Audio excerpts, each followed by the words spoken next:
धनंजय मुंडे मंत्रिमंडळात कमबॅक करण्याची शक्यता. कोकाटे आऊट झाल्या धनुभाऊंची एंट्री होणार.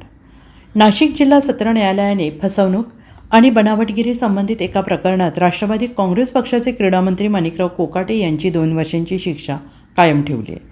अतिरिक्त सत्र न्यायाधीश PM बदर यांनी मंगळवारी मॅजिस्ट्रेट कोर्टाचा निकाल कायम ठेवला आहे. त्यामुळे माणिकराव कोकाटे यांच्यावर अटकेची टांगती तलवार आहे. त्यामुळे उपमुख्यमंत्री अजित पवार यांनी कोकाटे यांच्यावर फैसला घेण्यासाठी मुख्यमंत्री देवेंद्र फडणवीस यांची भेट घेतल्याची चर्चा आहे.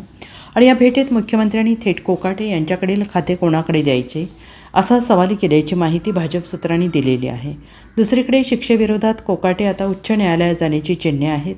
सामाजिक कार्यकर्त्या अंजली दमानिया यांनी त्यांना आमदारकीवर राहता येत नसल्याचं सांगितलं आहे. कलम 8 नुसार कोणत्याही आमदाराला 2 वर्षांपेक्षा जास्त शिक्षा झाल्यास वरच्या न्यायालयात दाद मागू शकतो, पण आमदारकीवर राहू शकत नसल्याचं म्हटलंय.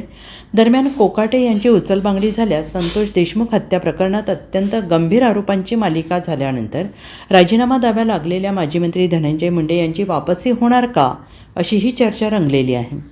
मुंडे यांच्याकडील कृषी खाते काढून कोकाटे यांना देण्यात आलं होतं. मात्र कोकाटे यांच्या वादग्रस्त वक्तव्याने पक्ष अडचणीत आला. त्यानंतर त्यांच्याकडील खाते काढून ते दत्ता भरणे यांच्याकडे देण्यात आलेले होते. त्यामुळे आता कोकाटे यांच्यावर थेट अटकेची तलवार असून त्यांच्या जागी मुंडेंची वापसीची चर्चा रंगलेली आहे.